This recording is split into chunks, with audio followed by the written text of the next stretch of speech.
एक छोटे से गांव में एक लड़का रहता था जिसका नाम अली था। वो बहुत अक्लमंद था, इसीलिए सब उसे अक्लमंद अली कहते थे। एक दिन अली को रास्ते में एक अंडा मिला। इसके दोस्तों ने कहा, इसे तोड़ कर खा लेते हैं, लेकिन अली ने मुस्कुरा कर कहा, नहीं, अगर हम उसे संभालें तो ये हमारे लिए ज्यादा फायदेमंद हो सकता है। वो अंडा घर ले आया और उसे एहतियात से रखा। चंद दिनों बाद इसमें से एक नन्हा चूजा निकला। अली ने इस चूजे की बहुत अच्छी देखभाल की। वक्त के साथ वो चूजा एक बड़ी मुर्गी बन गई और रोज अंडे देने लगी। अली ने इन अंडों को बेचना शुरू किया और थोड़े ही वक्त में इसके पास बहुत सी मुर्गियां हो गईं।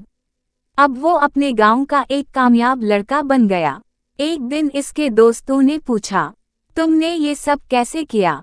अली ने मुस्कुरा कर जवाब दिया, मैंने एक छोटे से अंडे को ज़ाया नहीं किया, बल्कि उसे मौका दिया कि वो कुछ बड़ा बन सके।